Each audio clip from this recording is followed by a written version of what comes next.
The views and opinions expressed today on Black Focus Radio are not the views and opinions of the station, its management, or its advertisers. Now, let's get ready to focus on our issues, our solutions, using our voices on Black Focus Radio. Welcome to Black Focus, the show designed with our community in mind, where we focus on our issues. All right, that's cool. Appreciate it. Using our voices. Central Arkansas, surrounding areas, and the nation. Get ready. Black Focus starts right now. Phone lines open at 855-525-5683. So here's your host, David W. Coleman and Robert Webb. I heard from Rob. I'm going to call him. Yeah, I saw he had Russ on his show this morning. Russ was putting out advertising on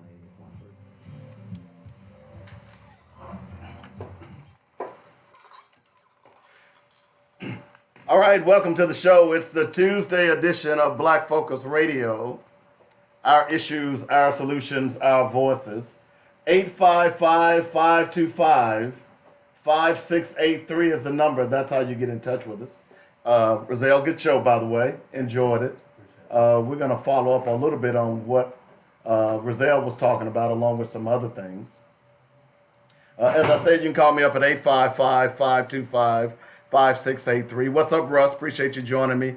Jackie, appreciate you joining me as well. I know other people will be coming in. Vonda, I see you as well from Atlanta. Appreciate you joining me as well. We got a lot of stuff to talk about today. We're going to talk about some local stuff. William Robinson, appreciate you joining me. Thanks for joining Black Focus Radio.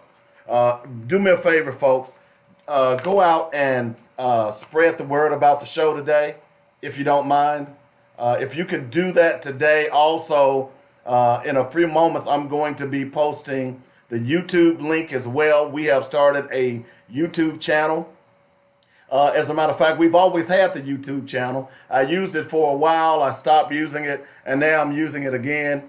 You can go out there and see that pretty little applet that we're using as well on the YouTube channel. We're going to be updating that applet here real soon. So you all make sure you spread the word about that. Make sure you like and share both on Facebook and YouTube. We are eventually going to be on Instagram as well. We are trying to attack all of the social media that we can. Okay? So make sure you are out there spreading the joy, as we like to say. A lot of stuff to talk about today. Where do we start? I'll tell you what. Why don't I just read the tease? That might be better. Today on Black Focus Radio, we continue to follow up on the Bradley BlackShire killing and its aftermath. Was it necessary for SWAT and sniper teams to confront a non-violent protest on Capitol steps? White supremacists have used the Capitol steps multiple times over the last few weeks, yet the show of force was literally non-existent. Also, Howard University says, "Get off my lawn," and rightfully so. We'll talk about that. We also look around the nation and look at the police misconduct as it rises to epidemic proportions. And that's not hyperbole. It's out of control. We also break down why poor whites continue to vote against their own interest while supporting Republicans. So that's basically going to be the show today. All right?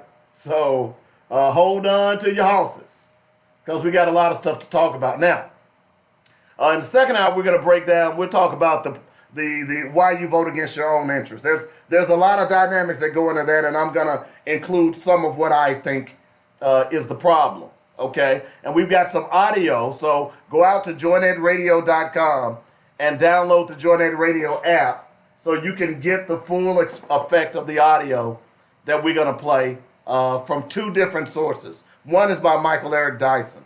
So make sure you get out there and get that app as soon as you can. Okay? So that's what we've got coming up today. No ifs, ands, or buts about it.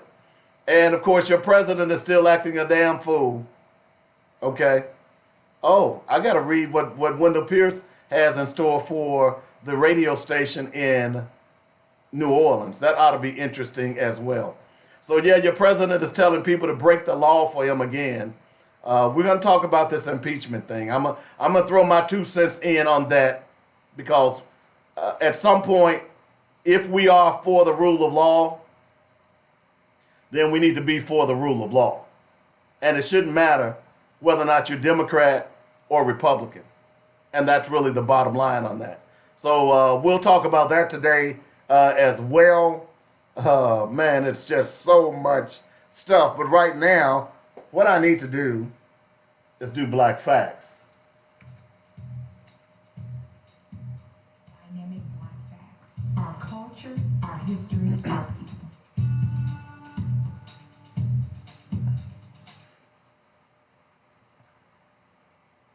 Well, first of all, I want to take my hats off to Ben and Jerry.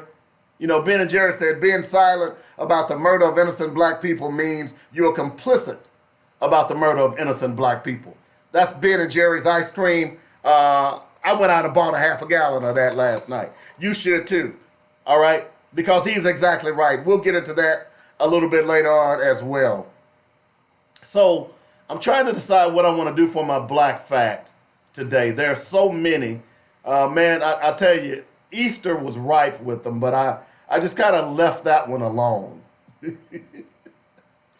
Okay, I just kind of left that one alone. So let's do this one. Since yesterday we talked about the black battalion that was hung, go out and check that out, okay, if you don't mind. Let's talk about the all-black female battalion of World War II. By the way, this is from columnmagazine.com. Very good website if you want to look up and get information on African American black facts. Okay? The first time African American women fought in a war was during the American Civil War. Women were not allowed to be selected into the draft, so they disguised themselves as men and fought instead. A few of them were only discovered to be women when found dead. American women were only allowed to serve in the military during the First World War. Many of the women were nurses and staff who cooked and catered for injured soldiers. But many of these women were white as, at the time, slavery and racism prevented black women from giving their services to America.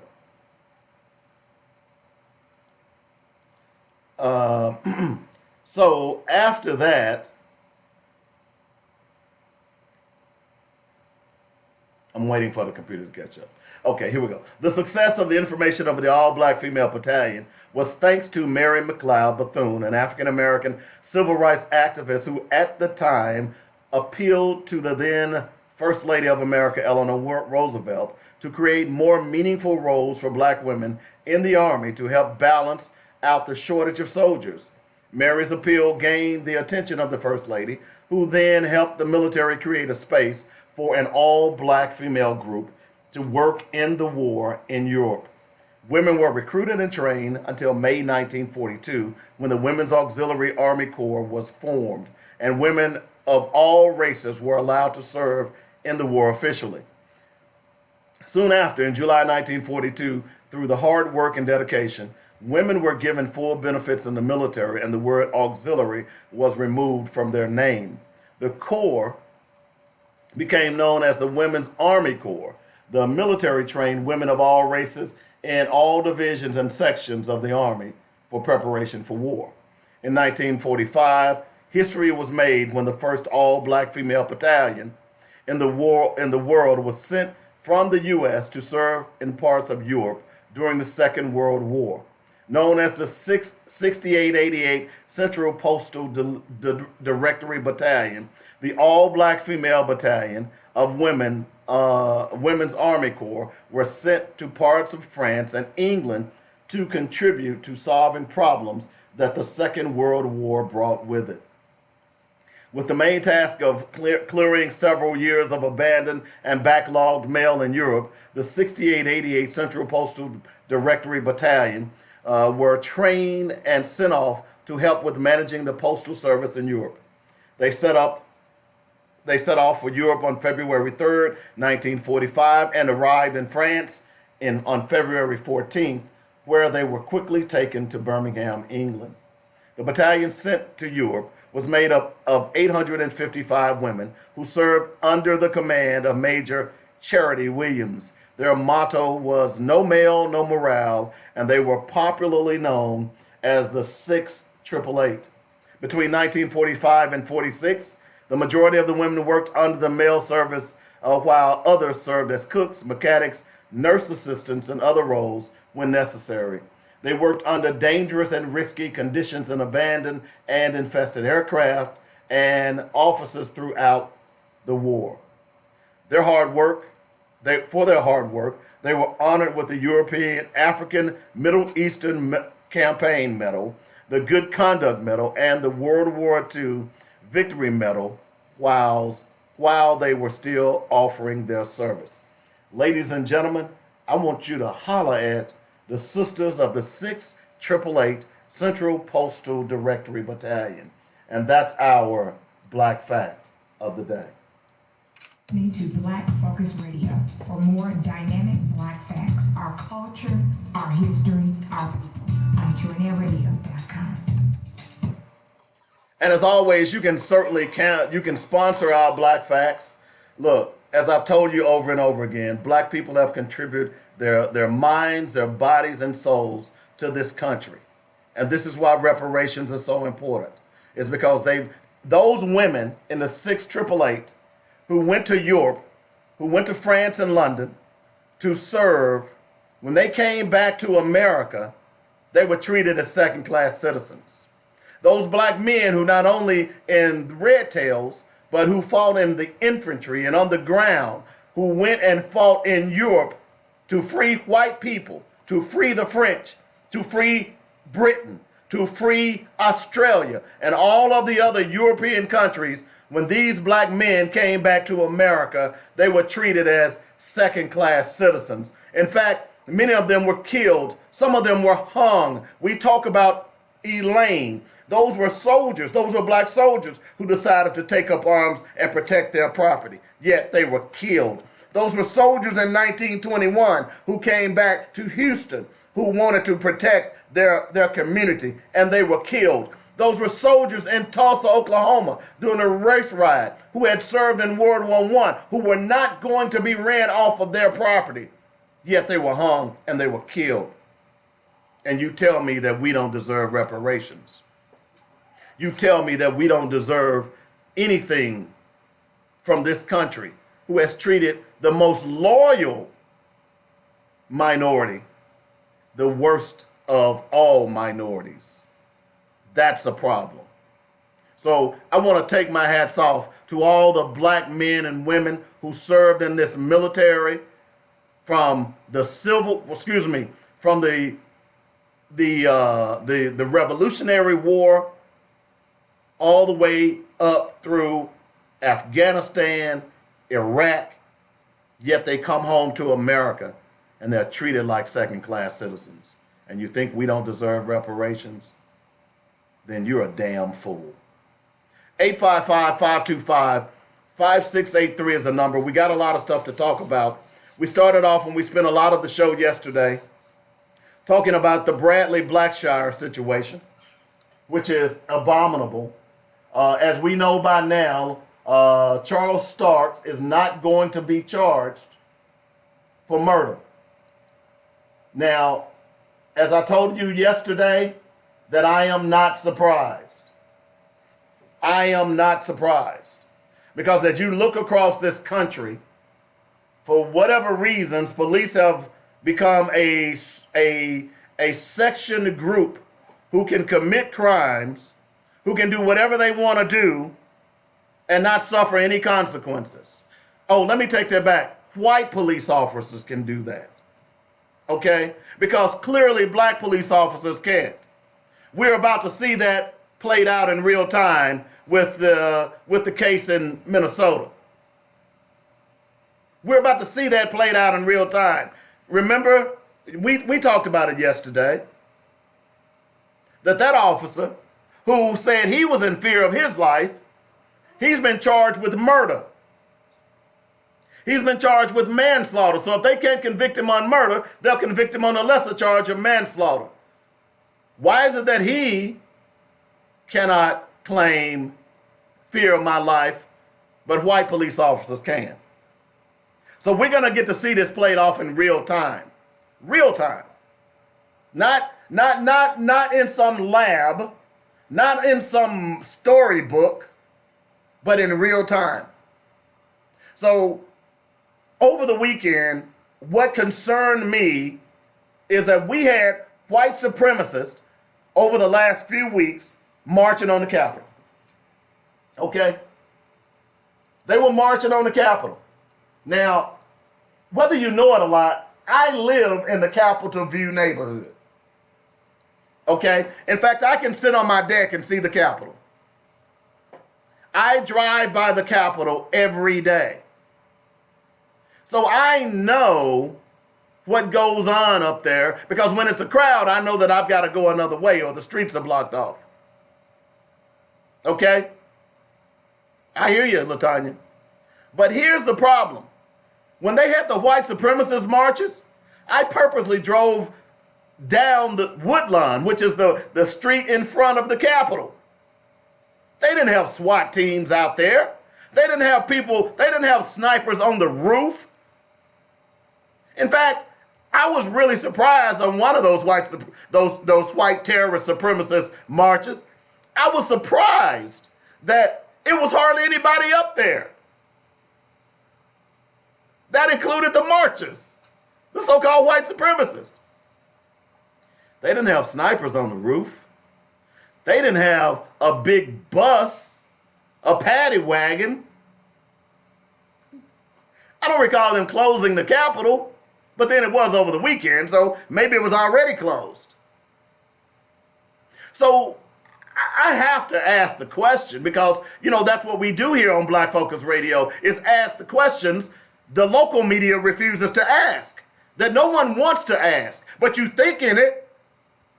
Why y'all got to have snipers and SWAT teams out for the Black March, but you didn't have that out for people who are known terrorists? People who have committed to the destruction of America. When you are walking around with the stars and bars, that means that you don't believe in the Pledge of Allegiance, or the Star-Spangled Banner, or the Constitution of the United States as it is written today. Those are the terrorists. Those are the people who don't want America to be the melting pot, which it claims to be. But you didn't have SWAT people out on them. You didn't have snipers on the roof of the Capitol. I wonder why. Can someone explain that to me? Because I don't know why that would be. This was a peaceful protest. I don't know what damage you think people could do to those concrete marble steps.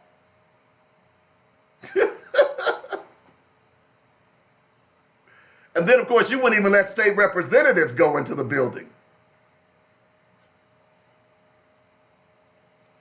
Wow.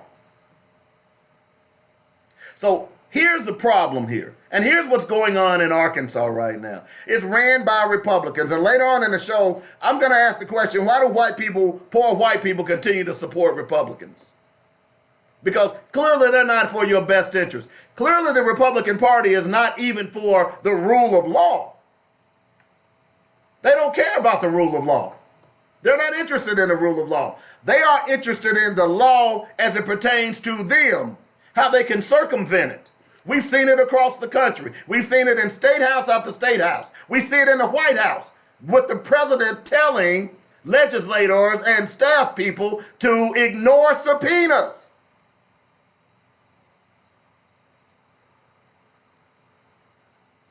So we understand that the Republican Party is not for the rule of law. They can lie to you all you want, but we have prima facie evidence starting from the White House to the state houses to prove beyond a shadow of a doubt that the Republican Party is not for the rule of law.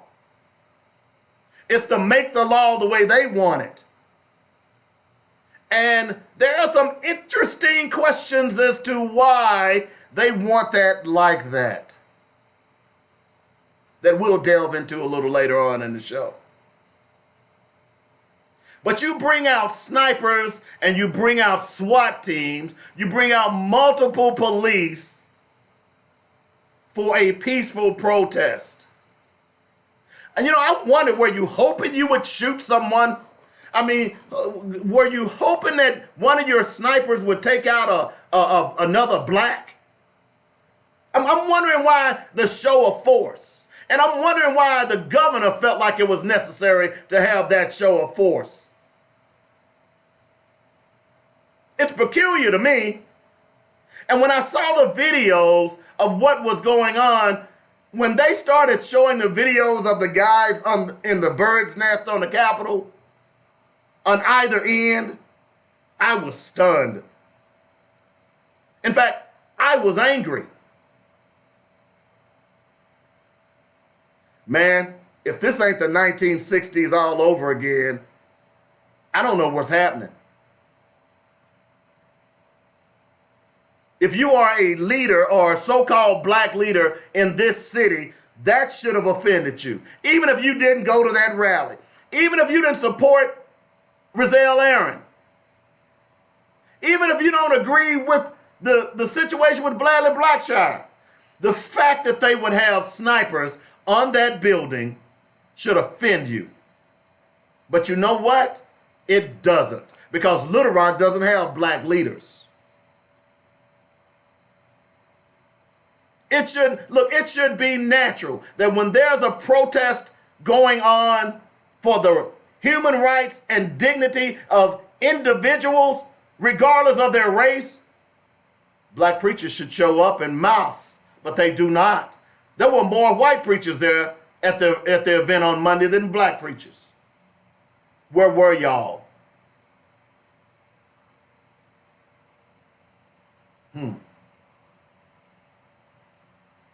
That should concern us all. We'll be penning a letter to the police chief today, inviting him to the show to see what his view of Little Rock is and what his hope of Little Rock is going forward as we continue to deal with what many people call the occupation of Little Rock, because that's exactly what it is. I was watching this movie the other night, and it dawned on me that, and it was actually about aliens who had invaded America. Or better still, if you go back and think about Red Dawn, many of y'all don't remember that movie, but it came out, and what the basis of the movie was that the Russians had invaded America. And there were these ragtag groups of Americans who would run raids into Russian camps. The ragtag group of so-called Americans are the police. The Russians are black people, the black community. Because see, those police live outside of the community. They don't live in the community. So when they come into the community, they are conducting raids. That's an occupation.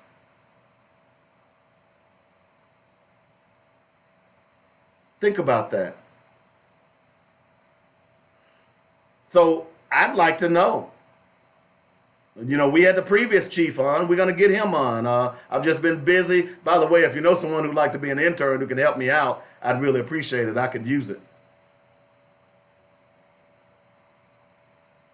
But we're going to invite the new police chief on. We're going to we haven't had the mayor on this year. We're going to invite him on again. We're going to start inviting more and more guests on locally and nationally. We're going to invite the head of the Republican Party on. We're going to invite the head of the Democratic Party on. I don't know if there's an independent party here in Little Rock, but we're going to invite them on. When they start making their campaign runs around the country and they come to Arkansas, we're going to invite the candidates on. We'll even invite Donald Trump on. He doesn't intimidate me.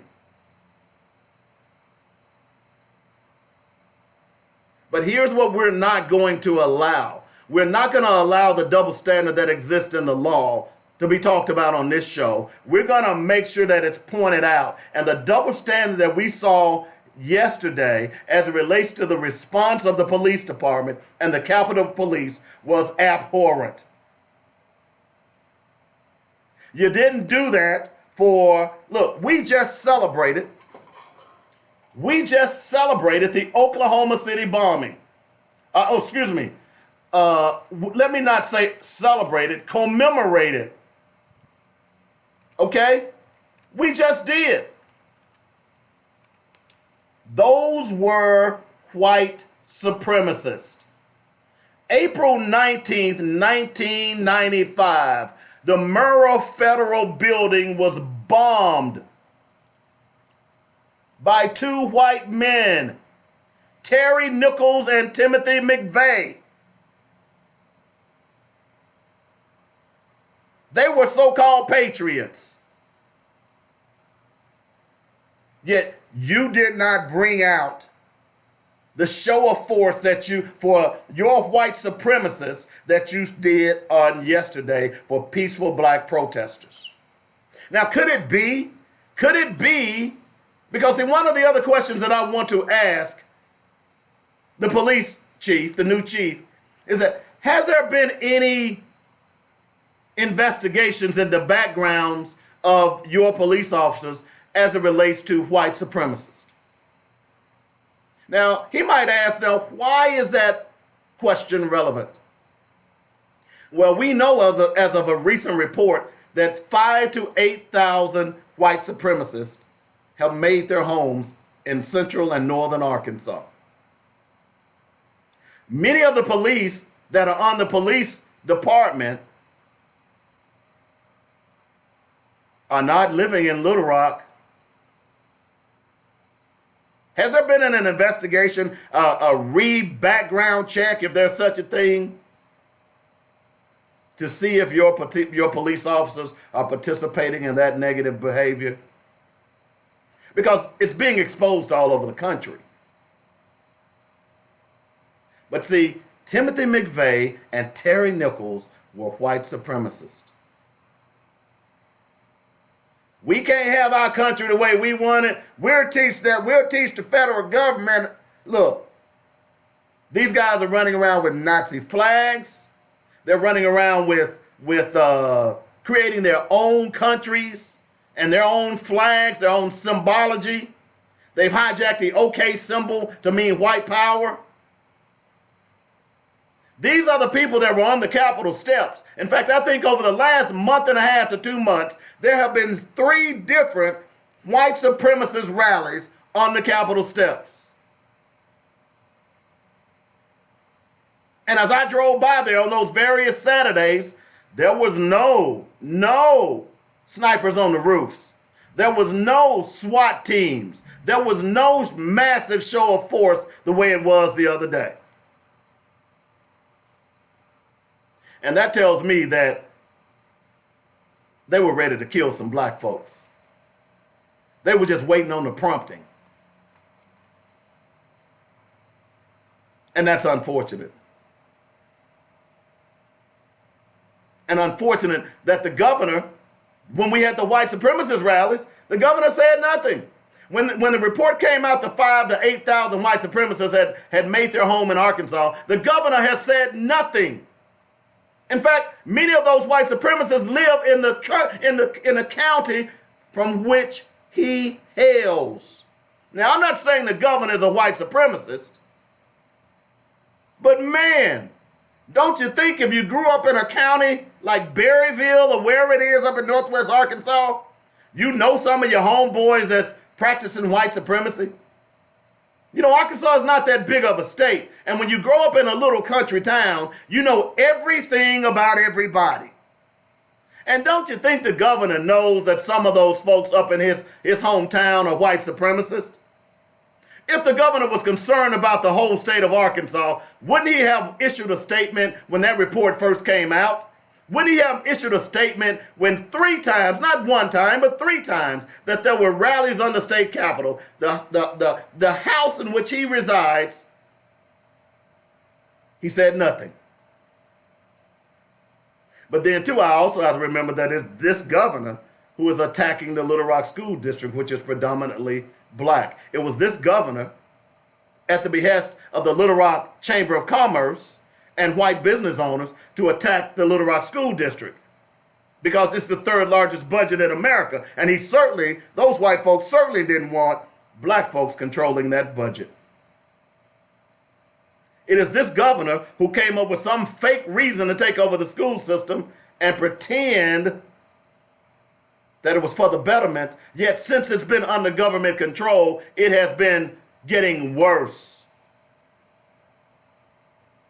It was this governor who pretended like he wanted the flag that represented the Confederacy, the star, to be removed from the Arkansas state flag, when in fact he was doing nothing but throwing a rock and hiding his hands, just like he did with the Martin Luther King celebration and the removal of, or the splitting of, Robert E. Lee and Martin Luther King holidays. Oh, he's clever. He's clever. See, what this governor does is he allows his underlings to do his dirty work, similar to what the president once done, similar to what the Republican Party is doing right now for the president. Y'all go out here and y'all raise havoc, and I'll stay above the fray, and I'll get reelected, and then we'll push through all of this onerous legislation unbeknownst to everybody else, because they'll think that I'm in their corner. I would love for somebody in the Arkansas Black Caucus to call this governor out. It's time. I know you're in the minority and you got to try to get through whatever you can, but it's time to call him out on what he is. Because clearly he doesn't care about Little Rock. He clearly doesn't care about black students. He clearly doesn't care about black people. And he clearly doesn't care about poor people. This is the same governor that threw thousands off of insurance. And then when the Supreme Court came back and said, hey, that's unconstitutional, you got to put them back on. This governor went begging to the president and asked him to intervene. This governor is not for people in America, and people in Arkansas, let alone America. This governor is a charlatan, just like the Republican Party is a charlatan. And he was happy that those images was beamed around the world, that they had snipers on the state capitol, because black people were upset because we are tired of police shooting and killing black men for whatever reasons. And they're not even being charged, let alone going to trial and being convicted. They can only dance to, oh, I was in fear of my life. And the irony is, Larry Jegley is a Democrat. He's a Democrat. What does that tell you, folks? What does that tell you? If he's a Democrat, what does that tell you? That he doesn't give a damn about you either. So all of y'all running out there carrying the Democrat water, let this be a lesson to you, that they don't care about you either. They just want your vote. That's the bottom line on it. 855-525-5683 is the number. If you're not mad at me yet, just hang on. I got more coming at you here in just a moment. We're going to go out and take a quick break. You're listening to Black Focus Radio. I'm Dynamic Dave on JoinedRadio.com. Little Rock, the new way to travel. Want to get paid to travel? Be your own boss? Have zero overhead? Offer travel in all 50 states and countries all over the world? Work at your own pace and schedule? Get trained, get paid to travel. Want to learn more? Text travel to 501-588-8838 to to get your registration link, and we'll see you Saturday, April 27th at the Hilton Gardens Inn in West Little Rock. Text travel to 501-588-8838 now. Fill your home for the holidays with Bedrock Mattress and More. Bundle and save for every room in your home. Package deals just in time for the holidays. Our first bundle starting at $5.98. Perfect for a dorm room. Bundle deal 2, only $15.99. Enough to fill your first apartment. And fill your home with our third bundle starting at only $24.99. Come get these deals while they last. Special pricing going on now through the end of the year. Celebrate this holiday season with something new from Bedrock Mattress and More. 3901 South University in Little Rock. Check out our new arrivals at Buckle Furniture Depot. Sofas, sectional, bedroom sets, pump sets, as well as home appliances now. You get a finance. You get a finance. Everyone gets a finance. No credit check plan with 90 days same as cash. Make Buckle Furniture Depot your one-stop shop. Call 562-8333 for the rest.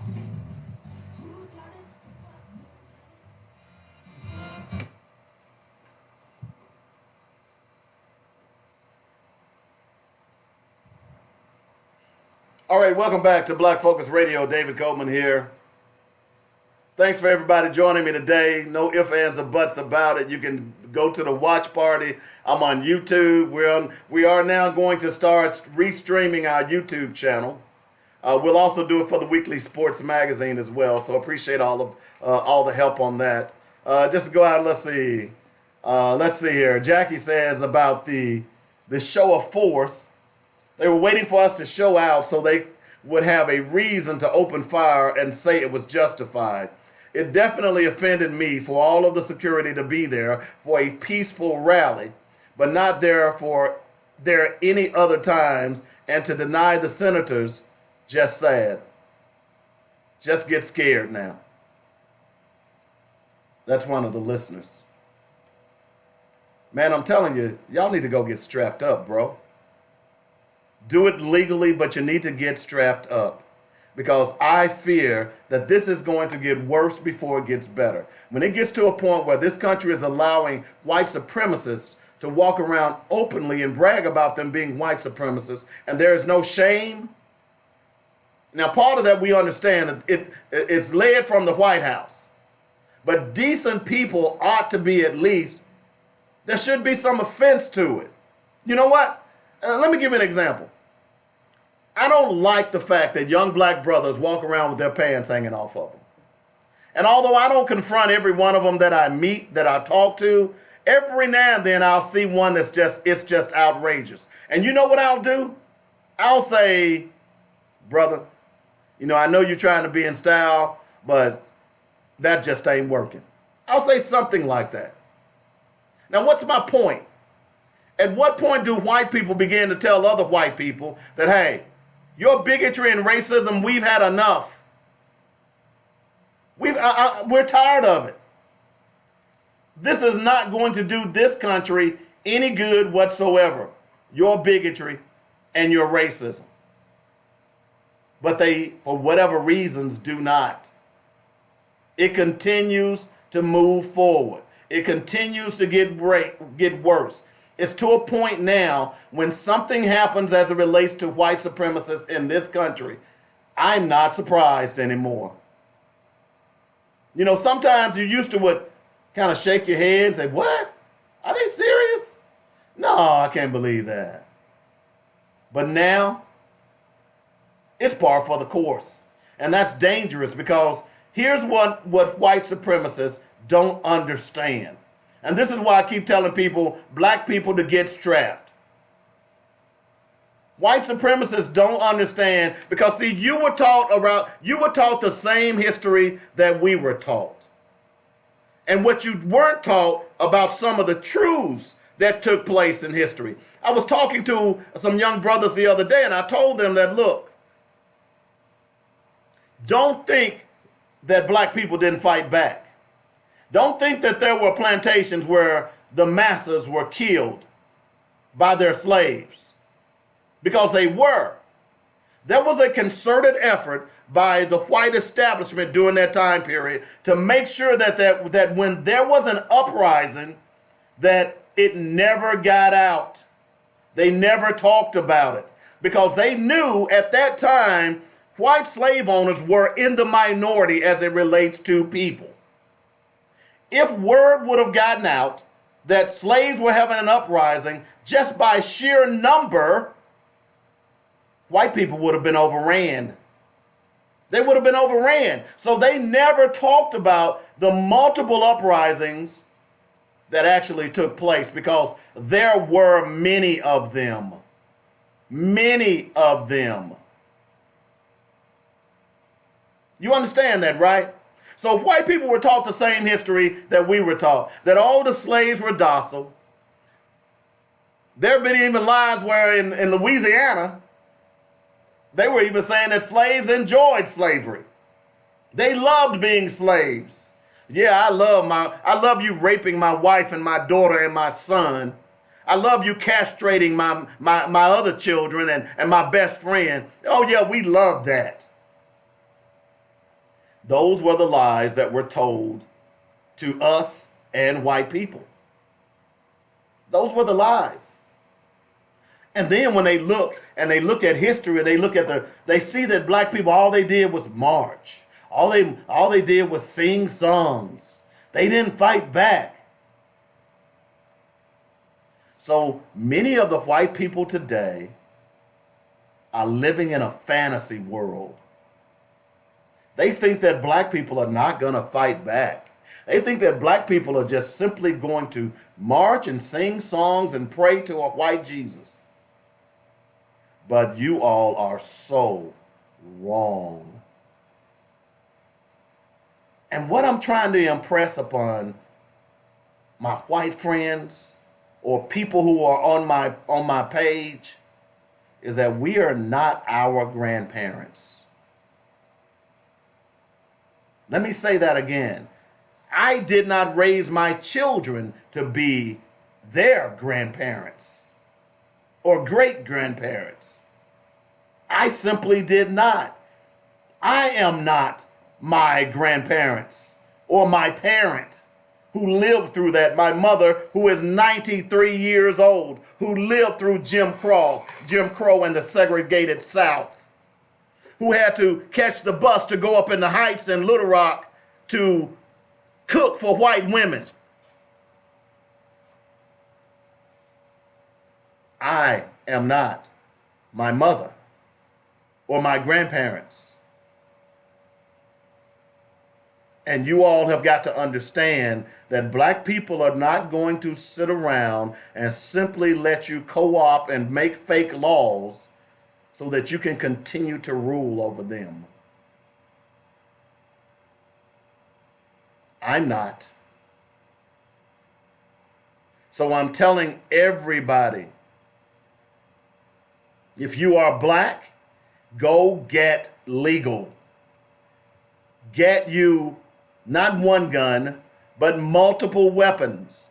And more importantly, when they decide that they want to have a gun buyback, y'all dumbasses don't show up with your guns that are legal.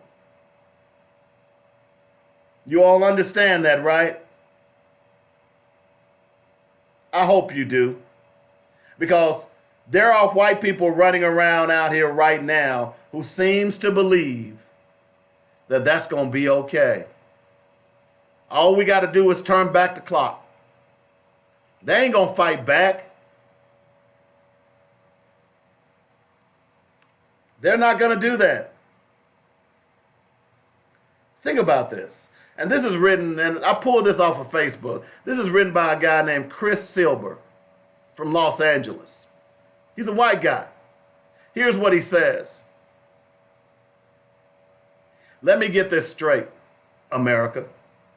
You terrorize and enslave an entire race of people for over 300 years. You ban them from your privileges for the next 100 years. Fill 2/3 of your prison cells with them today. And you're angry when they don't applaud your history? Here's more. White people, WTF. When will you get a clue? You are racist. This is from a white woman. 2 years ago, you told me that you were going to ban all slaves from your privileges. You are racist. This is from a white woman. WTF. When will you get a clue? You are racist. This is from a white woman. 2 years ago, you told me that you were going to ban all slaves from your privileges. You are racist. This is from a white woman. WTF. When will you get a clue? You are racist. Now go get educated. Yes, you. Look down. Are you white? Then yes, I'm talking about you. Get up and open a book. Go online and do research. Here are some topics to start with. Race as a human construct. Systematic racism. Melanin. Jim Crow. Black codes. The Devil's Punch Bowl. Oh, please go read The Devil's Punch Bowl. Francis Scott Key. Redlining. Sundown Towns. Now go join an anti-racism group and be quiet. Listen and learn. No, not a word. Be quiet and learn. This is what white churches ought to be doing. This is what white people are doing, should be doing. If you are against racism, this is what you ought to be doing. Go and read the real history. You know, I tell young people now, there is no reason why you should not know your history. As I told the young black male that was in the forum on Friday night, when he was shocked that he didn't know about Tulsa. He had just learned about Tulsa and what happened in Black Wall Street. And unbeknownst to him, he only believed that there had only been one Black Wall Street. A lot of people don't realize that right here in Little Rock, Arkansas, on 9th and Broadway, that was Black Wall Street in Little Rock. It was on the Chitlin Circuit, as they called it. Entertainers came to Little Rock on a regular basis because Camp Robinson housed black soldiers, and the only place that black soldiers could come and have recreation was 9th Street back during that time period. So they brought their money, and Wall Street and 9th Street was thriving. So what this young white woman is saying is that you need to drop your racism and your bigotry, and you need to go and do some research on the history and why we're here today. But even more so, you need to understand that we are not going back. I say that often. Now, there may be some okey-doke Negroes who's going back, who might be bowing with their hat in their hand saying, yes, sir, massa, no, sir, massa, but I'm not one of them. I believe in the Constitution. As abhorrent as it has been to my people, I believe in the Constitution because I have to believe in something in America, because if I don't, I'm going to lose my damn mind. Now, what do you believe in, white brothers and sisters? What do you believe in, white Christians? You cannot be sitting in churches every day, every Sunday. You cannot be celebrating the resurrection of Jesus Christ every day when you do nothing but stomp on what his mission was. You cannot be sitting peaceful in your church and you knowing that a black man was killed under the rule of a fake law. You see, I have a problem with this because, see, remember, slavery one time was the law. And everybody thought it was right. Let me say that again. Y'all missed that. At one time in America and in most parts of the world, slavery was the law. That didn't make it right. And just because it's the law, and now that we know that people are making laws that have ulterior motives, a la Republicans, it doesn't make it right. And at some point, we've got to say it's not right. I just ran across a story that I posted. So to give you a point, Roy Moore leads Republican field to challenge Doug Jones in Alabama. A racist, a pedophile, a Republican. How long are we going to let this go on? How long are we going to continue to say, hey, we're just going to take it? I can give you story after story. Pittsburgh mall cop suspended after demanding black man cover his uniform, his work uniform, to not be mistaken as mall security. So this brother was going to the mall in Pittsburgh. He was a security guard for the store, and he was accosted and dogged by police, the mall security. Now he's security. He's a black man that's in security. Man, I could go on and on. At what point are we going to get sick and tired of this? At what point are we going to say we've had enough? Because as long as it continues, police are going to continue to kill black people. I'm looking at another story from Fox 17. This is in Nashville. Man charged with assaulting Metro officer after wielding an axe at Rivergate Nissan. This was a white guy. I talked about this story last week. He didn't get killed. But I talked about Muhammad Noor in the case in Minnesota, where he's going to get convicted because he's not afforded the same rights and privileges of white police officers. We got a problem, folks. As long as we continue to allow it to go on, it's going to continue. At what point do you get upset? At what point did you say, I've had enough? At what point did you say, hey, I'm not spending money with you anymore? At what point did you say, I'm not sending my child to that white university? I know we get all excited. We get thrilled. Oh, my child's going to Notre Dame. Well, you know, they don't want your black ass on Notre Dame's campus. In fact, right now at Howard University, a traditionally HBCU, has been black for decades, for over a century. White people are moving in around Howard University, and they're telling Howard University that, hey, we're going to walk our dogs on your campus, and we're going to let our dogs pee on your campus, and we're going to let our dogs crap on your campus, and if you don't like it, you can move. At what point are we going to say no? And fortunately, the president of Howard said, no, dog, that dog ain't going to hunt on this campus. It's time to stand up. It's time to let people know that, hey, look, I'm an American just like you are. Your rights end where mine begin. That's the bottom line. Your rights begin where my rights end. It's a two-way street. And what is going on in this country is clear. And I'm going to talk about that a little bit more in the next hour. But what is going on in this country is clear. That white people are afraid. And they are mainly afraid of black people. And the reason they are afraid of black people is because subconsciously they know what they did to us was abhorrent. They know that it was evil. And they are so afraid that when they lose their power, which they're going to lose their power, that they're going to be treated like second-class citizens as well. That's really what all this boils down to, folks. That's why white folks still support Republicans. Poor white folks. That's why they still support Republicans, because they are afraid of losing power. See, when you treat somebody so bad, think about it. We've all seen these stories. You treat them so bad, and then when they finally come up, you're afraid of them. You're thinking they're revengeful. That's why you're doing this. 855-525-5683 is the number. I'm Dave Coleman. This is Black Focus Radio. We got a lot more to talk about in the next hour, of course. I'm going to play you some audio about why many people believe white folks vote against their own interest. I'm amazed at how this continues to happen in 2019. But it just shows you the ignorance of some people. You know, I'm far beyond trying to prove to white people that I'm a good guy. I have. I don't care what you think about me as a person. I'm beyond that. Because you as a white person, a white male, you think that just because you're white male, you're supposed to be considered a good guy.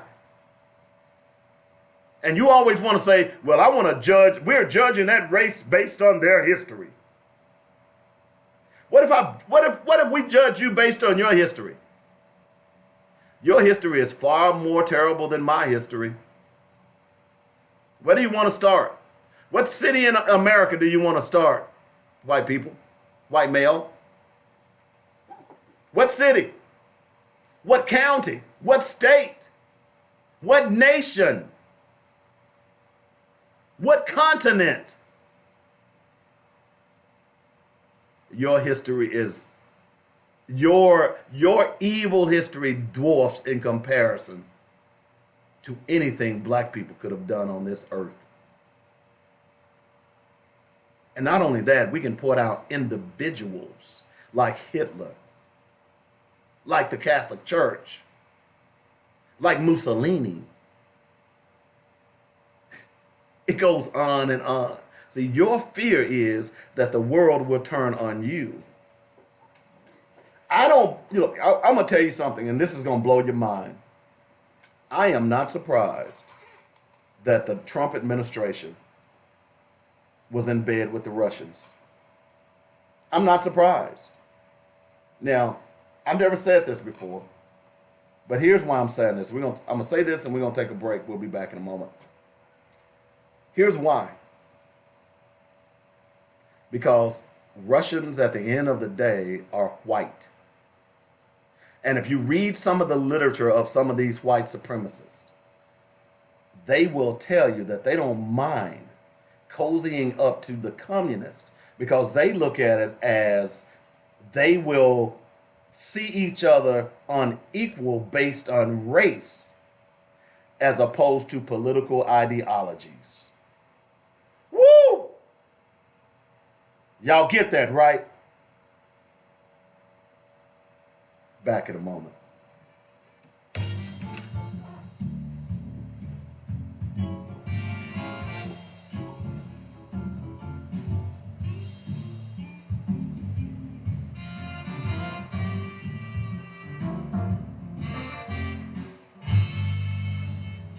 Business owner, can I talk to you for a moment? How many people have come up to you and said, hey, I didn't know you had a business? Yeah, that can happen when you don't advertise. I have a solution for you. Advertise on joinetradio.com and let the world know that you're in business. I know what you're thinking. Advertising is so expensive. I've got a great package for you that will cut your expense and increase your bottom line. It's only $125 for startup and new businesses. Call me, David W. Coleman, at 615-554-0568, and I'll put together a package specifically for your business. Now is the time to tell the world, hey, I'm in business. Come spend your money on quality goods in my store. Let us help you at joinetradio.com. Here's the number. Call me 615-554-0568. We're here to assist you in building your brand. Hi, I'm attorney Theodore Thompson from the Thompson Law Firm, and I want to help with your legal matters. Whether it's criminal defense, bankruptcy, personal injury, or family law, I want to help you. I can be reached at 501-503-5095. Don't face your legal issues alone. You need an attorney whose primary objective is to provide you with the best legal representation. Our office address is 415 North McKinley, Suite 710 in Little Rock. I'm attorney Theodore Thompson, and I want to provide you with the best legal representation.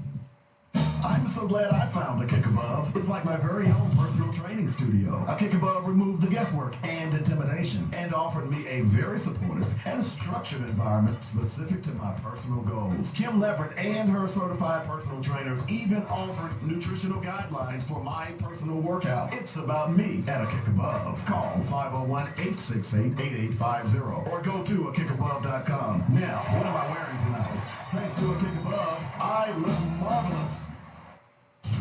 Guess who's on JoyNet Radio? It's your girl, LOJ, with Coffee and Conversations with Lakeisha.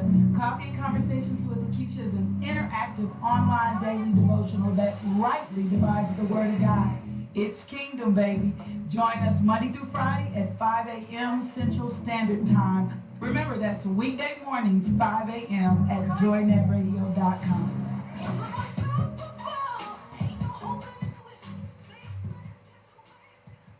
You're right on the Joy Network. Welcome to Black Focus, the show designed with our community in mind, where we focus on our issues, developing our solutions, using our voices. Central Arkansas, surrounding areas, and the nation. Get ready. Black Focus starts right now. Phone lines open at 855-525-5683. So here's your host, David W. Coleman and Robert Webb. The views and opinions expressed today on Black Focus Radio are not the views and opinions of the station, its management, or its advertisers. Now, let's get ready to focus on our issues, our solutions, using our voices on Black Focus Radio. All right, welcome back to the show. David Coleman in the house. Hour one down, one to go. That's how we do it here on joinnetradio.com. A lot of stuff to talk about this hour as well. I want to shout out to Wendell Pierce, who has taken over a traditionally black radio station in New Orleans, WBOK, and they're going to do it the way they want to do it. I'm telling you, folks, the key to our community is money and communication. We have to take over the media. We have to have a message that we can deliver to our people. To our people. That is coming from our people. That our people can believe in, because what has went on in the national media and the traditional media is that they have been great at creating a image of black people, particularly black men, that has caused us to be where we are today. And it just didn't start. It started all the way back in the early 1900s with Birth of a Nation. So shout out to Wendell Pierce for taking over that radio station. No ifs, ands, or buts about it. Also, shout out to the sister, and we're going to look into doing something similar to this. Her name is, and I want to give her, man, I had her name earlier. I apologize. Let me see. No, it doesn't show me. Okay, so there's this thing called Black Dollars in Los Angeles. And what it is, it's a black dollar, and it's a sticker. And I'm wondering if you all will participate in this. Black businesses, if you have a black dollar card, if you go to a participating black business, you can get a discount. I think it's a novel idea. I think it's a great idea. Whereas that, look, it doesn't cost you anything to join. Black businesses will agree that if they are part of the Black Dollar campaign, that anyone that comes in that shows them that card that says Black Dollar, they'll get a 10% discount. I'm reaching out to the sister who set this up in Los Angeles because I want to get her on the show, because these are the innovative things that we can do as a black community to make sure that our dollar, at least some of our dollars, are being circulated within our community. It is a fantastic idea, and I'm certainly going to look into it and try to put something like that together here in Little Rock. So as soon as I get some information on that, be listening for that. It's a great idea. If you are a black business, we know you're black consumers, but if you are a black business and if you're listening to the show, would you be willing to participate in something like that? We'll set up, look, a 10% discount. We'll set it up as to what the agreed discount is. Now, it has to be okay. 10% isn't much. For me, I sell small products. So 10% off of a $5 product is 50 cents. But if you buy more, so we're going to see how we can institute that. So I think that's a fantastic idea. No ifs, ands, or buts about that. Let's see what else we got here. We talked a little bit in the last hour about the show of force. So apparently, now I will tell you that this is from the website, the Arkansas Commonwealth. Apparently, Billy Roper, now this was just sent to me. Billy Roper is an avowed white supremacist. And it was he who stirred the flames, allegedly now, with the Capitol Police. Here's his Facebook post. At 10 a.m. this morning, which would have been yesterday morning, at the Arkansas State Capitol, black nationalists, y'all get that right? Black nationalist. So notice how he borrowed the term nationalist, because when you hear nationalist, you typically tie that to white nationalist. And white nationalists are no more than people who want black people to be put back in their place. They are KKK. So notice how he tied black nationalists into that. And other anti-police extremists will be holding a protest against law enforcement. You get that, right? We pray for a peaceful day there and for the safety and protection of the police who will attempt to keep order. This is Billy Roper, a white nationalist. Now, word is that he is the one that stirred the flames of the Capitol Police and the Little Rock Police Department. So my question is the police department now taking its cues from white supremacists in Little Rock? Here's more from Mr. Billy Roper. We need to make sure that we call him out. We need to make sure from this point on that when you see his post, you ought to automatically think white supremacist. Here's more. One of the leftist groups, which will be protesting against the police at the Arkansas State Capitol this morning at 10 a.m., is the same group which was involved in a violent attack on the state Capitol steps at a recent protest. And only yesterday posted a video on their Facebook page of police being shot at there in Little Rock. So let me clarify. So that violent attack that took place, it was one of the white supremacist rallies that I talked about in the last hour. Now, if it was so violent, apparently it wasn't covered by the news, number one. All right? Now, the video that was posted on Facebook was the video of the shooting that took place on Shackleford Road at the Arby's, where we understand that the victim got out shooting at the cops and the cops shot back. But again, this is Billy Roper. See, this is what white supremacists do. They take facts and they twist them to stir up trouble. Now the question is, will the Arkansas police taking cues from Billy Roper? I'm wondering. 855-525-5683 is the number. That's how you get in touch with me today if you want to talk on the show. I really appreciate you listening. Make sure you've got the app downloaded from joinetradio.com so you can carry us everywhere you go. We talked a little bit about Howard University, and they're saying, get off my lawn. I told you about what's going on with their gentrification at its finest. Well, I hate to tell you white folks in D.C., Howard ain't going anywhere. I bet you that. Okay? I'll bet you that. So this hour, I want to tie in what we talked about last hour to why this continues to happen. Why do we continue to have racism? Oh, I do want to talk about the militia leader. I got to talk about that. Oh, and I don't want to forget about Mr. Robert Byrd on April 10th, 2019. Well, no, that was 25 years ago. 21 years ago.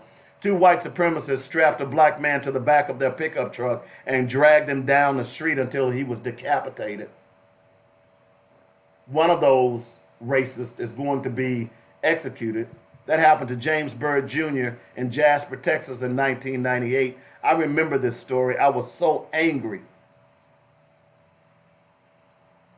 3 white men brutally beat Byrd after offering him a ride on June 7th, 1998. The men then chained Byrd to the back of their pickup truck and tore his body to pieces by dragging him more than 3 miles. The murder was called one of the most gruesome hate crimes in U.S. history.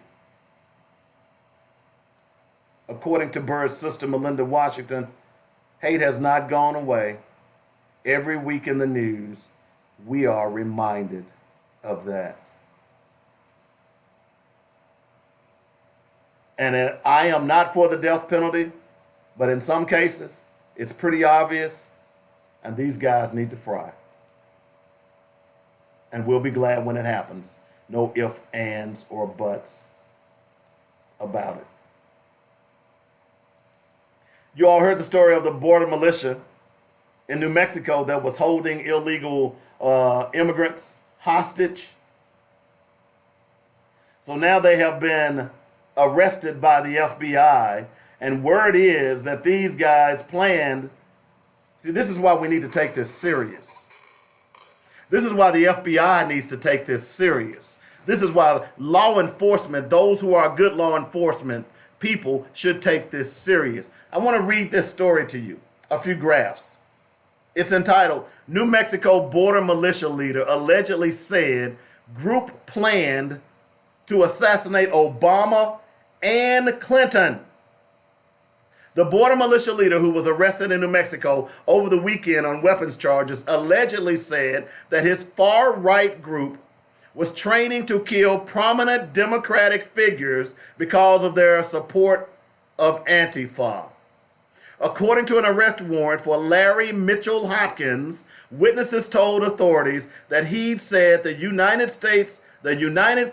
Constitutional Patriots were training to assassinate liberal billionaire George Soros, former Democratic presidential nominee Hillary Clinton, and former President Barack Obama.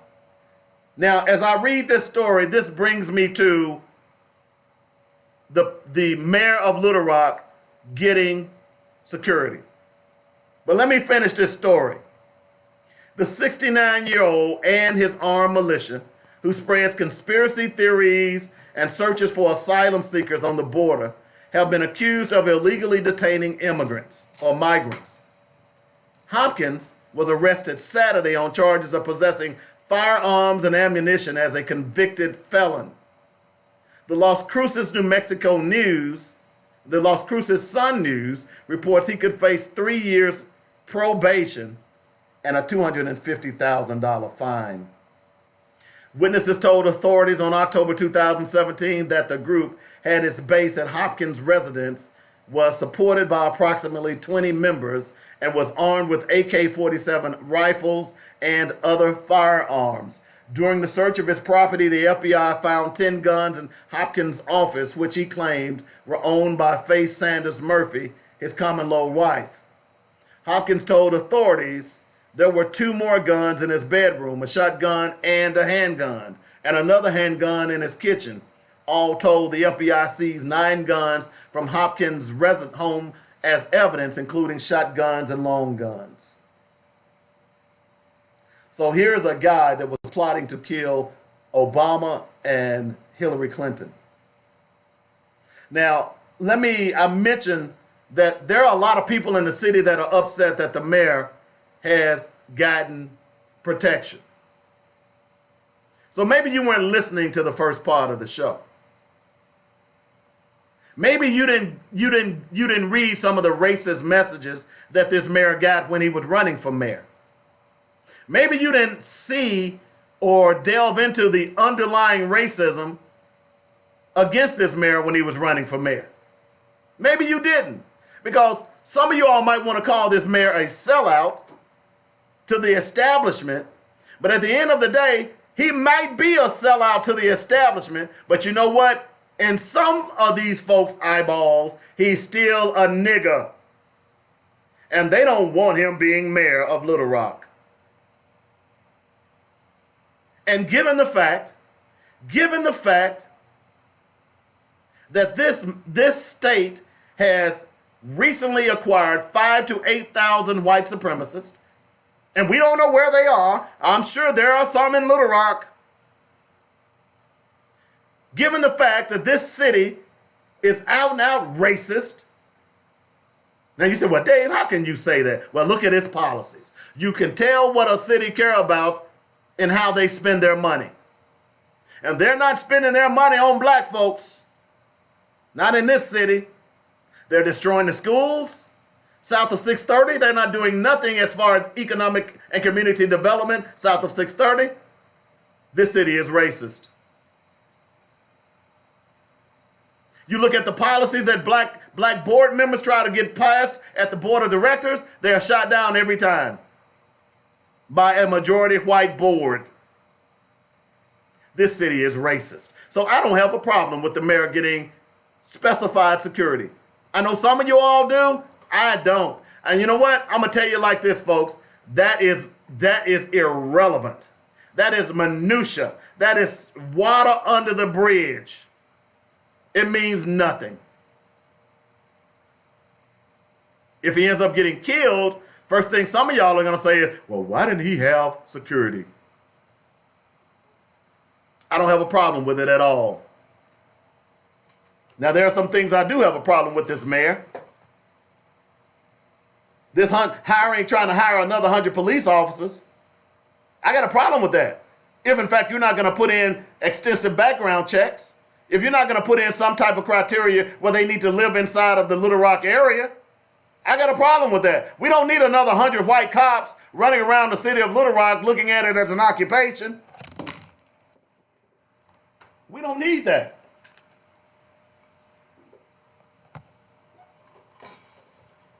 So I do have a problem with that. But as far as him getting security, I don't have a problem with that at all. He needs it. Especially in this time, in this city, what's going on in this state. He needs professional security. So get off your high horse on that. And the fact that militia is trying to kill people, oh, man. This is crazy. 855-525-5683 is the number. I want to go ahead and play a couple of things. By the way, make sure you go out to my wall. Those of you who are Christian, those of you who are not, those of you who just are just living, make sure you read the article about the slave Bible from the 1800s, omitted key passages that could incite rebellion. That's your Christianity. Just go and do that for me. Okay? I've talked a lot about Florida A&M and launching their 24-hour news network. I am in the process of getting someone on from there to come on and talk about the importance of that. Tullahoma police chief resigns, pleads guilty to a felony. Now let's see why a police chief in Tullahoma, Tennessee would be resigning and pleading guilty to a felony. And I wonder, will he get some time? Tullahoma Police Chief Paul Blackwell has resigned from his position after pleading guilty to a charge of tampering with evidence. Blackwell pled guilty to the charge Monday. The TBI opened the case back in December. As part of the agreement, he relinquished his post certification, meaning Blackwell can't be a police officer in Tennessee for the rest of his life. But he can go somewhere else. He can come to Arkansas and be a cop. Even with his illegal activity, he can come to Arkansas and be a cop. The sentence is under deferred judgment, meaning if he completes the probation without issue, it can be expunged from his record. Wow, isn't that mighty white of them? Okay? Now, this article doesn't say why he pled guilty. But the TBI is looking into a complaint involving an alleged official misconduct. Officials said the complaint stems from Chief Blackwell's handling of an investigation into a crash involving his son. The investigation remains active. So apparently, here's what happened, folks. He tried to alter documents, allegedly. Okay? This is a police chief. Y'all think that's not going on in other parts of the country? Huh? Do y'all think that that's not going on in other parts of the country? Do you think that police are not all? Look, just from the Bradley BlackShire killing, what we see with our eyeballs was not in that report. Remember Laquan McDonald? Remember that? Remember all those police officers, how they corroborated each other's lie? Remember that? I'm just saying. More police stuff. I told you we were going to cover this. We're going to have a police crime blotter every day, at least once a week. Police tell a Philadelphia barber to stop providing free haircuts to homeless. Have y'all seen this video? This has been out for about a month now. So this brother was going out on the street giving haircuts to homeless men. And the police made him stop. They didn't give him a reason why he should stop. They just made him stop. Why wouldn't that be a good thing? Why wouldn't you say, hey, man, I really appreciate you? Why wouldn't people come up and say, hey, man, I know you're doing it free, but hey, you got to pay gas. Here's a donation for you. Why wouldn't that work? Why wouldn't that be a good thing? Why wouldn't police want someone giving free haircuts to homeless people? It's kind of like the people that go around and who have refashioned buses where they can give free showers to homeless people who hadn't had a shower. Have y'all seen those buses? Great idea. There's also someone who goes around and provides, she refashioned a bus and she made it into a laundry center where they could come in and wash their clothes. Why would the police not want you to help homeless people? Oh, that's right. They're not here to protect and serve anymore. One more story, and then we're going to get on why white people are loyal to people who want to kill them. I'm laughing, but that's what it is. People, look, if someone wanted to kill me, I'm not going to vote for you. I'm not going to support you.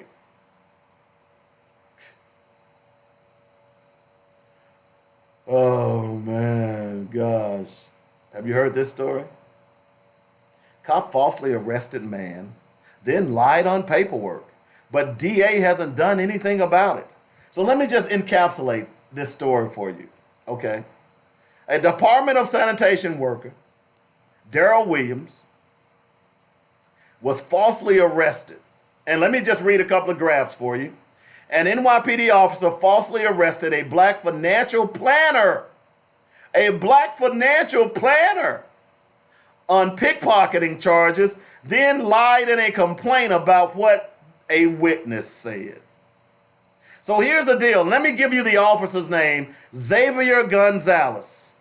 Now, why is a Xavier Gonzalez? Let me say that again. Xavier Gonzalez. Xavier Gonzalez. Let me say that again. Xavier Gonzalez. Now, the reason I want to say Xavier Gonzalez is because it's pretty clear to me that Xavier Gonzalez, his parents were immigrants. I'm sure. Just based on his name. That means that Xavier Gonzalez is probably Hispanic. And does Xavier Gonzalez know that black people fought for his right to be a police officer? If it wasn't for black people fighting for civil rights, Xavier Gonzalez probably would not be a police officer. He would probably be somewhere picking berries. But Xavier Gonzalez, with a Hispanic background, decided that he wanted to frame a black financial planner. Why is it that every other minority that comes to America tends to believe that they can dog out black people, when it is black people who got you where you are today? That's why we need a reworking of history. But I digress. Officer Xavier Gonzalez, who was promoted to detective in December 2017 and is assigned to the Brooklyn Special Victims Division, does not appear to have faced any disciplinary action or charges for the false arrests. The NYPD declined to comment. Gonzalez handcuffed investment advisor Darrell Williams, then 58, at the 125th Street and Lexington Avenue substation on June 10th, 2016, and accused him of picking the pockets of an undercover cop and a strap hanger on the northbound 4 train, according to the criminal complaint. Gonzalez was working undercover on the train. So if you know what a strap hanger is, and if you've never been on a subway, when they're packed, many people can only stand. They can hold on to straps to maintain their balance.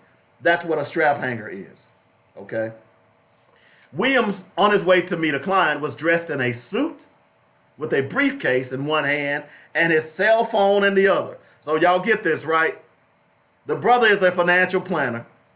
He has on a suit and he has his briefcase in one hand and his cell phone in the other hand, yet he's accused of being a pickpocket. Boy, he must have a third arm somewhere. Gonzalez claimed in arrest documents that paint clerk Anthony Osai, who was on the train, had said Williams stole his phone, but Osai told the news that was false. He said he also told cops and the prosecuting attorney it wasn't true. Williams sued the city and the NYPD over the arrest. Osai swore in an affidavit that Gonzalez had never spoken to him and that the statement attributed to him was false. I defended Williams because it was the right thing to do, said Osai. A cop came up to me and said, did he take your phone? I said, no, I held my phones and my wallet. 2 weeks later, I get a call from the prosecutor. I told them the same thing. Gonzalez declined comment. The evidence is overwhelming that Gonzalez simply fabricated the allegations against Mr. Williams. Near the end of Gonzalez's tour of duty, and I didn't know this, so Gonzalez could earn overtime, said his lawyer, Joel Berger. I didn't know this. Check this out. See, this is why you read and you learn. Gonzalez was paid $35,871.41 in overtime in 2018. In 2017, he was paid $31,185 in overtime. His annual salary is $94,000. So he got an extra $35,000 in overtime that he billed to the New York taxpayers. They call the process arrest overtime. It kicks in when an arrest is made near the end of an officer's shift. It is coveted given overtime, drives up an officer's annual salary and subsequently his or her pension. Do they pay that here in Little Rock? Some of you brothers out there, brothers and sisters out there watching, do they pay arrest overtime in Little Rock? And I'm curious to find out how much has been paid. So in other words, I hang around till it's almost the end of my shift, and then I effect an arrest. And then an arrest, you know, sometimes those arrests can take hours because you got to arrest them, you got to write up papers, you got to take them to jail, you got to turn in a report. You making that kind of overtime, dog? Wow. But again, here's another example of an illegal cop who is trying to frame black people. And what makes it more abhorrent than anything is the fact that this guy is a Hispanic. He's got to going by his name, or he's certainly got Hispanic roots.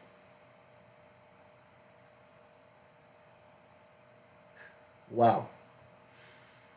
Whew. It makes you wonder why we continue. All right, so for the rest of the show, I tell you what, I'm gonna take a quick break. When I come back, we're gonna try to get some information on why poor white people still support Republicans. I'm trying to figure this out. I don't understand. You know, sometimes when I don't understand something, I have to try to go and research. I haven't understood it yet. We're going to try to understand it when I come back. You're listening to Black Focus Radio. I'm your host, David Coleman. We're here every day, Monday through Friday, on joynetradio.com.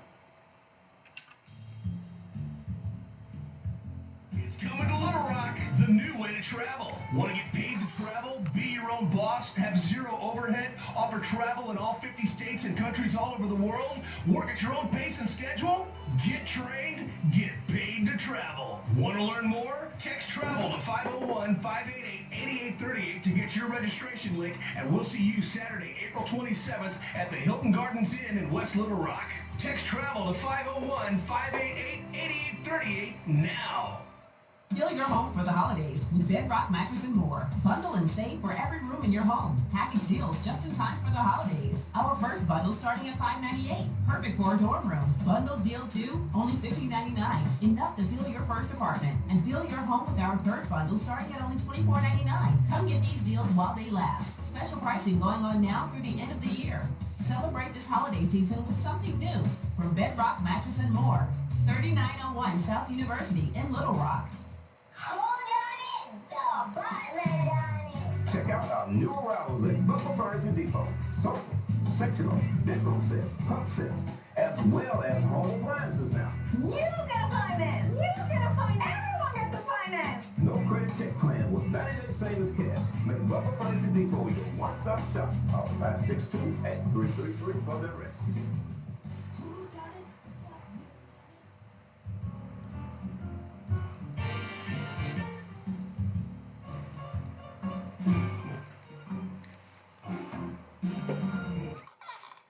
All right, welcome back to the show. For the rest of the show, we're going to talk about why do poor white people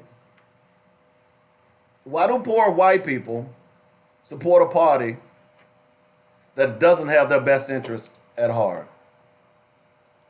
At heart, I should say. Why?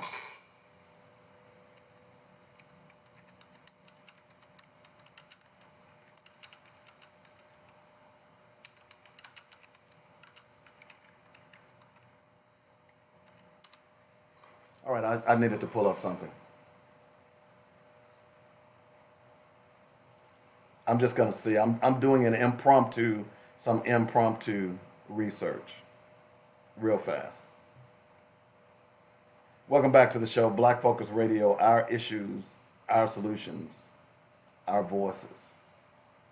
We talk about the issues that no one wants to talk about because it's important for us to ask those questions. So I just did a quick Google search. I love doing this. And this is from a website called chess.com. And why a chess website is asking this question. The question I asked, would you rather be black or white? Here's a couple of comments.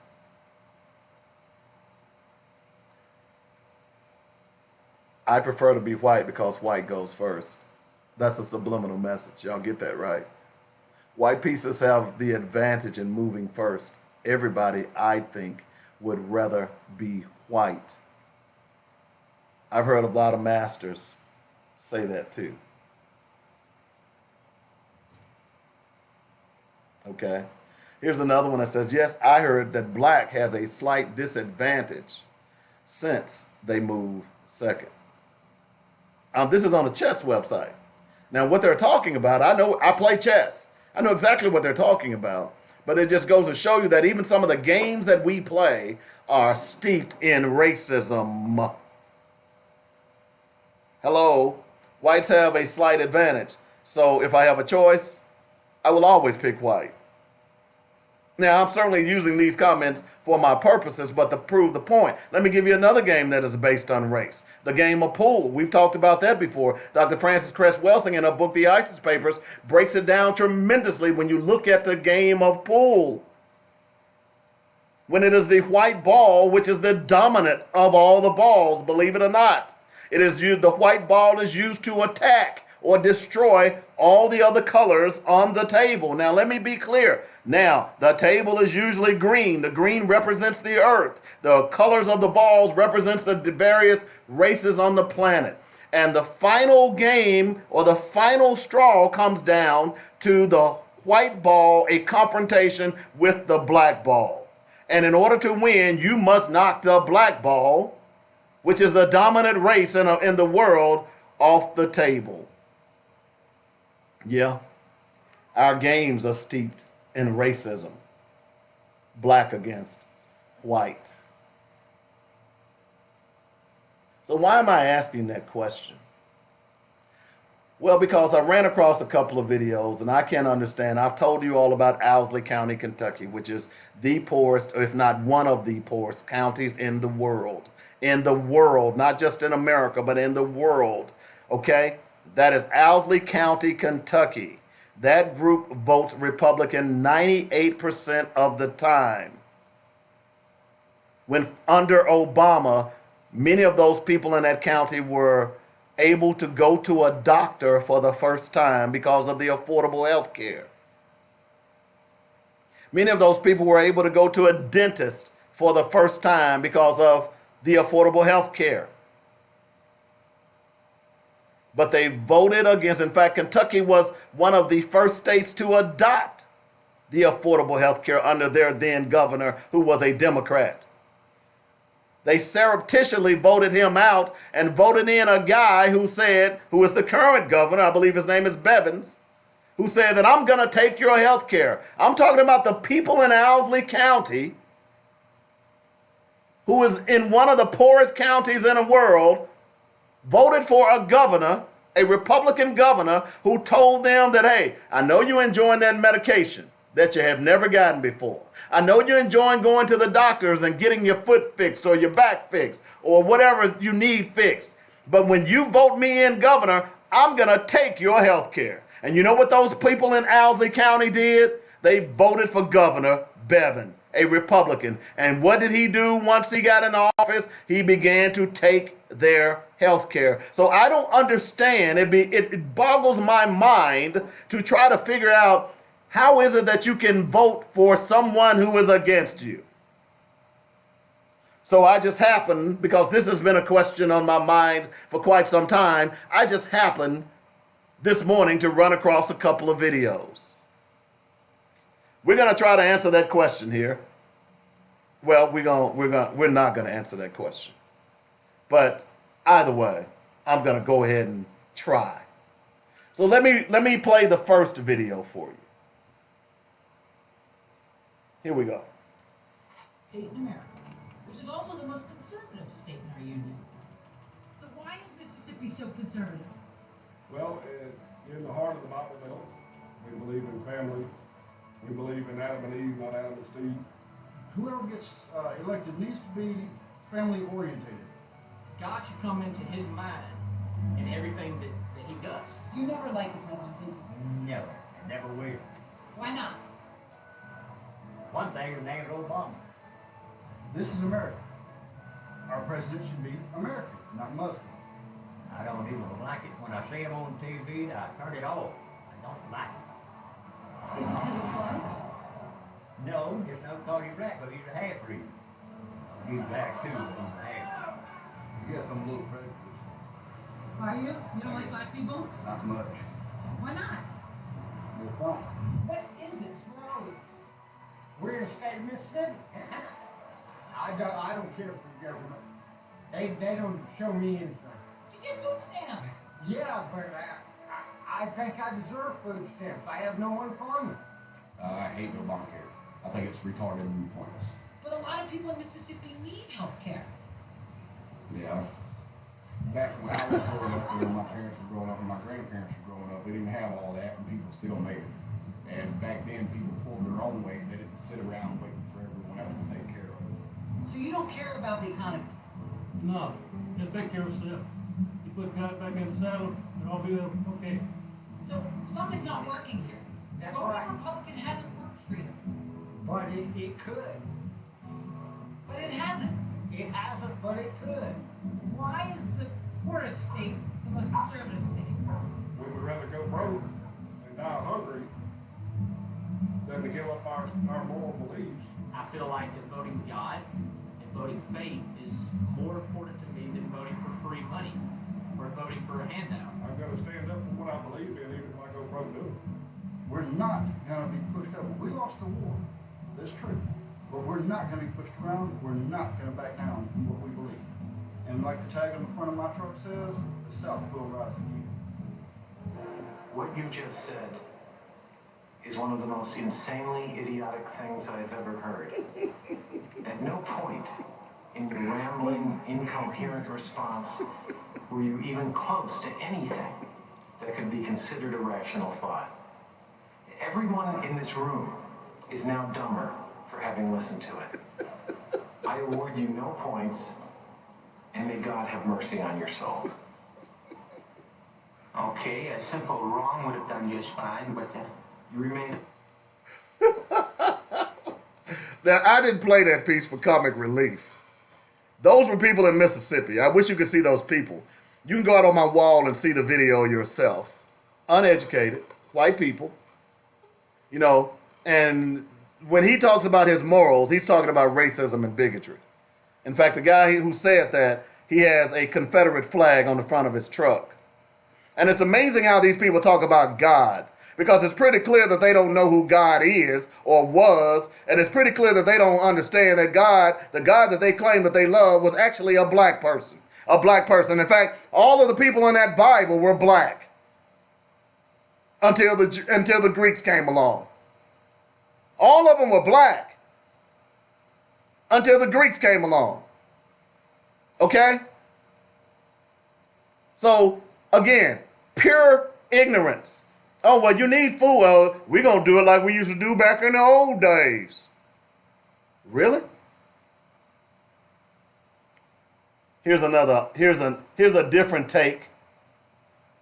This is Dr. Michael Eric Dyson. Let's hear what he has to say. Our question is from Marlo Bannister. Why do the poor in red states always vote against their own interests? Makes you go, You know, that's a great question. And the answer, I think, is similar to what Martin Luther King Jr. faced when he was in the Birmingham jail. He said he had a white jailer there. And he asked the jailer, do you fare any better than I do? Do you have any better options in terms of economics and social standing and status? And of course the answer was no. And Dr. King's response to him is, you would gain more by joining with us, by not allowing the people who are jailing me to imprison your economic future. And I would say the same thing about the red states here. The poor in the red states are blinkered by those people in high status and economic, politically speaking as well, who prevent the solidarity that can be generated between poor people who are black and Latino and who are Asian and who are African American. They would have much more in common. But the racist division, the classist division, and the geographical dislocation continues to work against the best interests of poor people. And I would say to those poor people in the red states, the policies that are being promoted by the Tea Party and by the right wing have nothing to do with enabling you to have a better education for your children or to have a better time at your employment. Those who fight for fair wages, those who fight for the benefits of economically, and those who fight for your health care are, I'm sorry, in the blue, not in the red. That's Michael Eric Dyson's response. Why do they vote? Why do they vote against their own interests? Here's more from that interview. Racially disparaging comments. Racial inclinations here that are outside not only the norm of what we accept as humane, but he has emboldened white supremacists to come forward. The resurgent bigotry of America has been catalyzed by this president who stands in his bully pulpit to bully people who don't agree with him. And I think it is ridiculous here for Brother Scott to come on these airwaves and not acknowledge what is clear and plain before us. That a man making inflammatory remarks is not something just to be disagreed with. You should find them abhorrent. You should find them, you should repudiate them and find them a cause for you to distance yourself from a man who could call Mexicans rapists, all Mexicans rapists, Muslims who should be banned, black people who should be discriminated against, women who should be treated in a sexually predatory manner. The point is that here is a president who has said things quite clearly, and you as a figure can't even say, yes, I find it repugnant and reprehensible, and he should be repudiated, and yet you come on to try to say, I disagree with you in the past. That's part of the problem we're confronting here in America, and until white folk like you can stand up and find your spine, you will continue to be complicit in the racist animus of this country. Boom.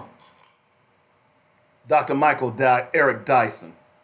Until white folks can stand up and find their spine, they will continue to be complicit in the racism of America. And that's what's going on in white churches. That's what's going on in white community centers. That's what's going on in a lot of white homes, is that they have no spine. And that's why we're seeing racism rear its ugly head again. And that's why poor white folks don't have a pot to piss in, as we used to say back in the day.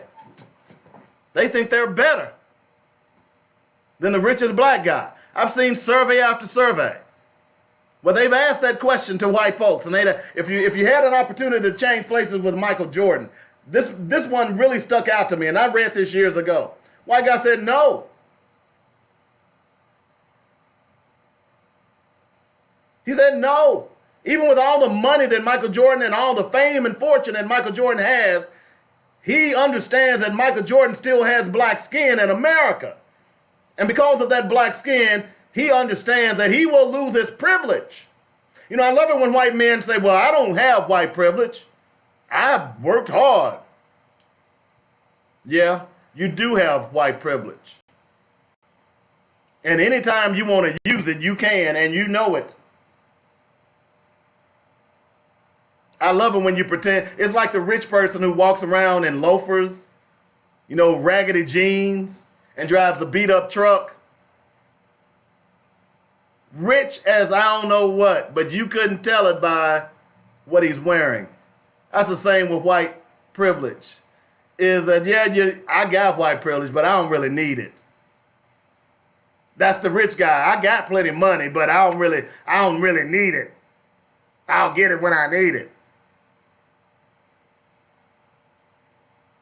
But the question we started this segment on is, why is it that white folks, poor white folks, because see, Dr. King was right. Dr. King, he had an evolution in his thought process. Is the fact that he figured out long before, well, after he had gotten into this black thing, is that, wait a minute. They pitting poor folks against poor folks. They pitting poor white folks against poor white black folks. In fact, they are allowing the poor white folks to do their dirty work while they sit and laugh all the way to the bank. Why don't I go, this is Dr. King, and I'm in his mindset, go to white folks and say, hey, the poor white folks say, hey, look, man, I'll tell you something. See that guy right there? He don't like you no more than he likes me. Just because you white, he thinks you trash. Why don't we band together? Why don't we develop a partnership? Partner?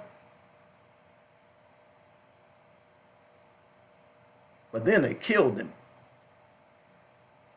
Because, see, the powers that be understands that, see, the key to changing all of this is po folks banding together. And look, you don't have to do anything violent.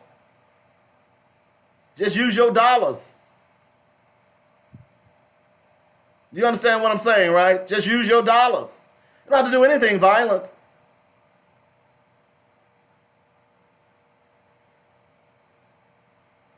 But white people understand, even the poor ones, that in this country, no matter how poor I am, I'm still better than the richest Negro. And they don't say Negro. Y'all know that, right? So the Republicans are robbing them blind. Look, those, 15,000 people that Asa Hutchinson threw off of Medicare here in Little Rock, in Arkansas, a lot of those were white folks. In fact, half of them were white folks. See, the myth has been portrayed that it's black. You heard those people talking in that video, in that audio piece. Oh, well, we want to work for what we get. You know, they think, see, when they're saying that, that's code.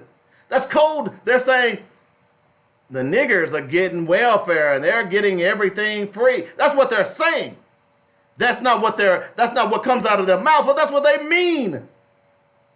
Because they're ignorant. See, if you're ignorant, I can tell you the sky is purple, and if you don't know any better, if you don't decide to look up, you'll think the damn sky is purple. Well, you know, they say it. That Mr. Coleman said the sky is purple, and you know, he's a pretty smart guy. So I'm just going to have to believe him. Man, this is some sick mess. They're playing on poor white people's fears. And poor white people don't have the smarts enough to understand that. How many times do I have to kick you in the teeth before you realize that I'm kicking you in the damn teeth? And that's what Republicans are doing to white people every day. Look, white people that's in the same socioeconomic as most black people, why the hell are you voting for Republicans? They don't give a damn about the rule of law. The trickle-down theory of economics has been debunked decades ago. This method where you give all the money to the top 10% and some way or another they'll hire you or they'll spend money so the little peons can get a little piece of it. And that's trickle-down economics. It doesn't work. That's not me saying it. Economists have disavowed that logic for decades. Yet white people still vote for Republicans who want to talk about trickle-down economics, and they don't work.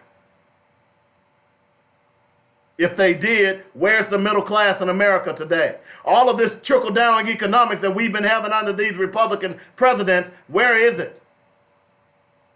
There's a reason why under most Republican presidents that the economy has crashed. And they're believing that, look, Donald Trump is living off the back of Barack Obama. This is Barack Obama's economy that he started when he first bailed out GM and the banks.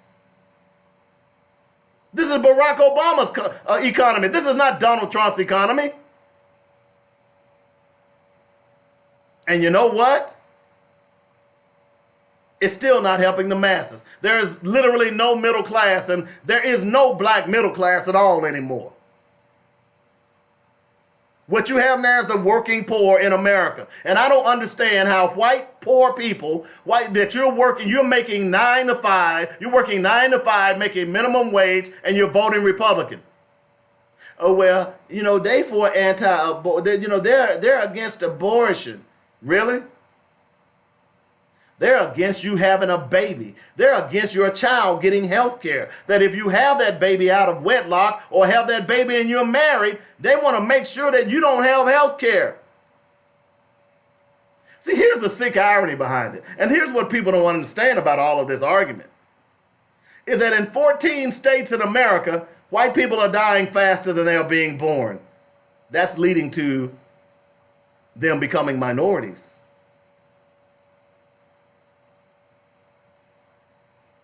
And the Republicans are scared.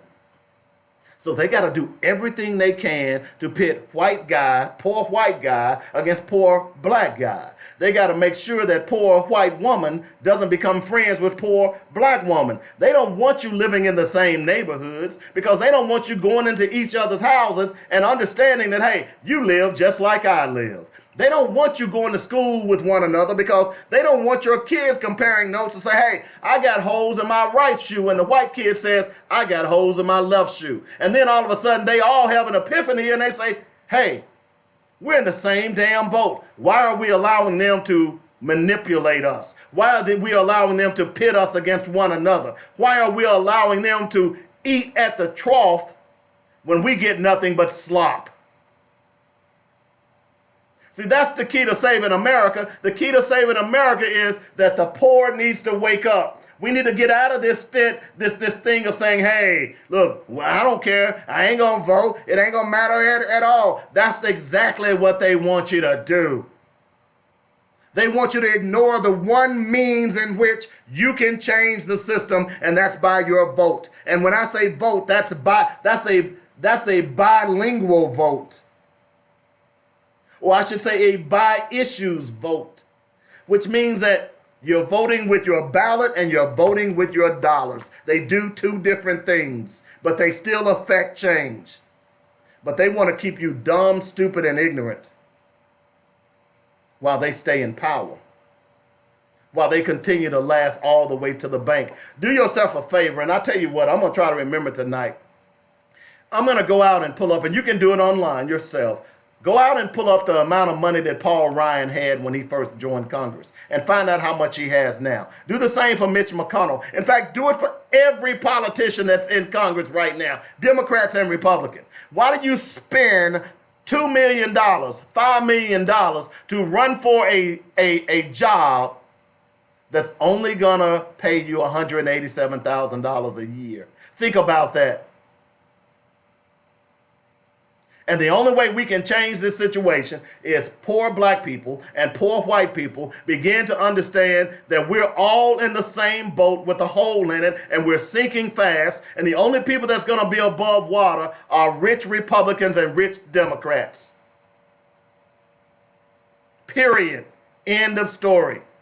There's plenty of money to go around in this nation. We send over $8 trillion a year to Israel.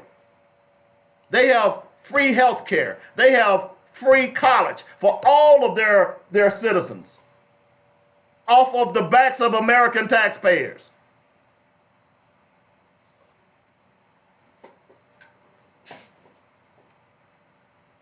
This has to end. Just like this show is about to end. We're going to talk about this every day. We do it every day, Monday through Friday, 12 to 2 p.m. It's called Black Focus Radio. Our issues, our solutions, our voices. We are the only show in the state of Arkansas and probably in much of the South that talks about us to us. Not to be bragging, but this is what we need. And I need your support. This station needs your support. We have got to solve our own problems. It's pretty clear that politicians don't give a damn about us. That's pretty clear. It's pretty clear that the Republican Party doesn't give a damn about people. When you tell me that a company is a person, you don't give a damn about people. You say a company is a person because you know that company is cutting checks for you.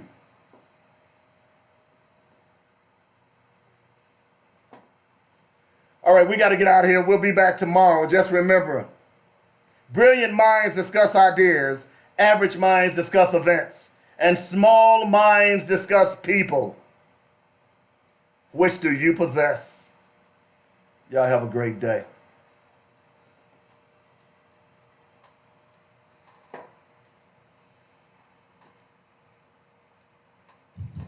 You've been listening to Black Focus, where we discuss our issues with our solutions and our voices. Join us every weekday afternoon at 1 p.m. on Join